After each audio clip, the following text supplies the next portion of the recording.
यहां से मुझे मन समझ में आया कि मन को आप जो भी थॉट देते हैं, मन कभी ये नहीं कहता कि ये गलत है। मन कहता है बिल्कुल सही जा रहे हैं आप, बिल्कुल यही थॉट जो आपने दिया है तथास्तु। तो यहाँ पर मुझे विशेष अटेंशन देना है कि इसका लाभ लेने के लिए मुझे सबसे पहले सवेरे, जिसको बाबा कहते हैं अमृत वेला, उसका लाभ लेना है।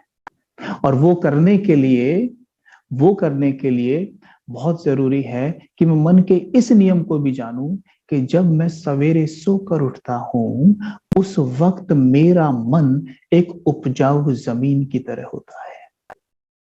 जैसे किसान, क्योंकि मैं भारत में एक किसान परिवार से हूं, तो मैं ये बात बहुत अच्छे से समझता हूं कि खेती कैसे होती है। तो वो मैं आपको बता सकता हूं कि मन बिल्कुल उपजाऊ जमीन की तरह होता है।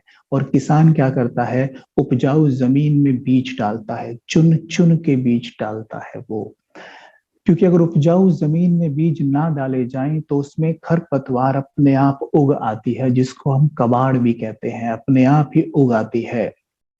इसलिए बहुत जरूरी है कि उसमें चुन चुन कर बीज डाले जाएं।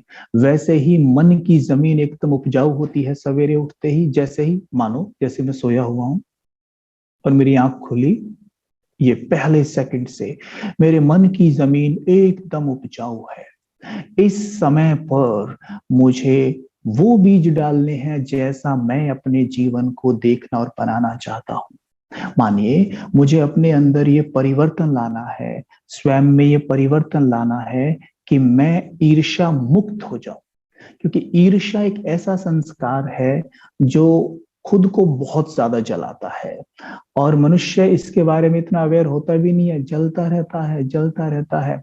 लेकिन हम जब सवेरे उठें तो इसके लिए हम एक स्वमान रखें कि मैं एक ज्ञान स्वरूप आत्मा हूं, या मैं ज्ञानवान आत्मा हूं। और अगर हमारा ज्ञान का पाठ अच्छा है, हम मुरली वगैरह अच्छे से अध्ययन करते हैं, मैं मास्टर ज्ञान सूर्य हूं।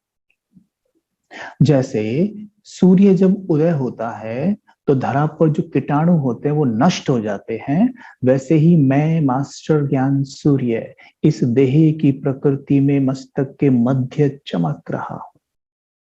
सवेरे उठते एक बहुत सुंदर विजन बनाए, मस्तक के मध्य चमक रहा हूं।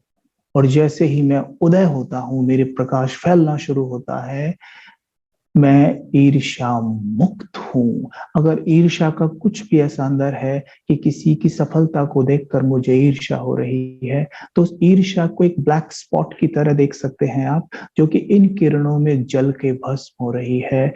मैं ईर्ष्या मुक्त हो रहा हूं। आप देखिए यहाँ पर ज्ञान कितना बड़ा काम करता है। जैसे ईर्ष्या हमें किससे होती है? हमें ईर्ष्या कभी व्यक्ति से नहीं होती है, हमें ईर्ष्या होती है उसकी सफलता से। जबकि हम सफल होना चाहते हैं। हमें किसी ऐसे व्यक्ति से कभी ईर्ष्या नहीं होती जो बहुत स्ट्रगल कर रहा है, जिसके पास कुछ नहीं है। राइट।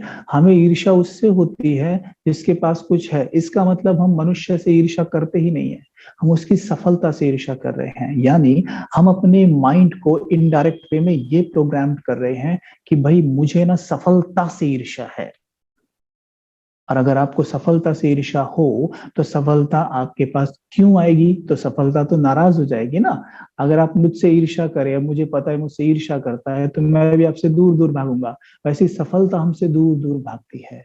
मानो किसी के पास धन इनफ है और मेरे पास धन इनफ नहीं है, तो मैं उसके धन से ईर्ष्या करता हूं, तो धन मुझसे नाराज होगा और दूर दूर भागेगा। और मैं कहूंगा कि धन मेरे पास क्यों नहीं आता? क्यों? क्योंकि मेरा बिलीफ सिस्टम ही गलत है, मेरी सोच ही गलत है। सोच को चेंज करना है। बिना संकल्पों के स्वयं में हम कोई परिवर्तन ला ही नहीं सकते, क्योंकि संकल्प है बीज। इसलिए परमात्मा भी कहते हैं कि हमें अपने आप को अमृत वेले, सवेरे उठते ही, जब सवेरे उठते अमृत वेला, तो अपने आप को चेक करना है कि मेरा मन सभी आत्माओं के लिए शुभ कामना और शुभ भावना से भरा हुआ है। सिंपली समझेंगे, शुभ कामना मतलब शुभ इच्छाएं।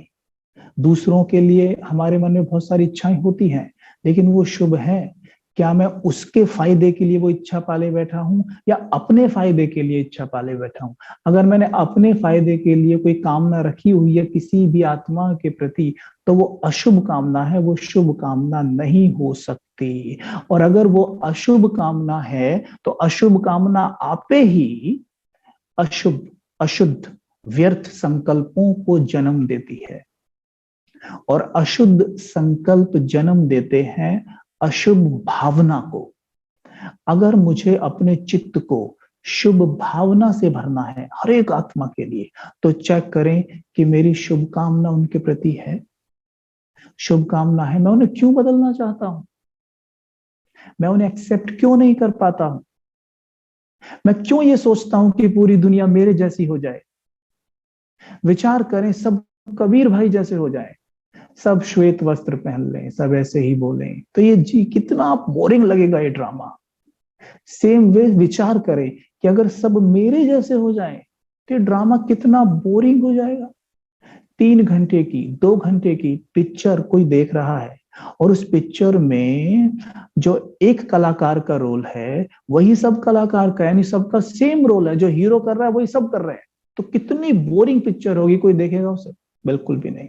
वैसे ही ये 5000 वर्ष की एक पिक्चर है जिसमें हम सभी आत्माएं कलाकार हैं, और सबका अपना अपना रोल है। जो आत्मा जो रोल प्ले कर रही है उसको वही रोल मिला है, और उसको वही प्ले करना है, वो चाहे भी ना तो भी उसको प्ले करना है। और ये एक्सेप्टेंस मेरे चित्त को बहुत शांत करती है, एकदम शांत। हर एक आत्मा अपना अपना रोल बजा रही है। अब देखना, अगर आपके मन में किसी भी आत्मा के प्रति कोई कामना होगी ना, वो शुभ ही होगी, क्योंकि you do not want to change them. अब आप उन्हें बदलना नहीं चाहते हैं, आप उन्हें स्वीकार कर रहे हैं, ठीक है? और स्वीकार करते क्या होता है, हमसे बहुत डिवाइन, बहुत प्योर एनर्जी, क्योंकि एक्सेप्टेंस दिव्य गुण है, तो दिव्यता की एनर्जी उस आत्मा के पास जाती है। और अगर उसमें कोई कमी है, खामी है, उस दिव्यता की शक्ति, वो दिव्यता के गुण की जो एनर्जी उसके पास जा रही है, उससे परिवर्तन होने में उसे मदद मिलती है। हम देखते हैं इसमें तो अपने आप ही चेंजेस आ रहे हैं। तो इसलिए ये कार्य हमें सवेरे उठते ही करना है।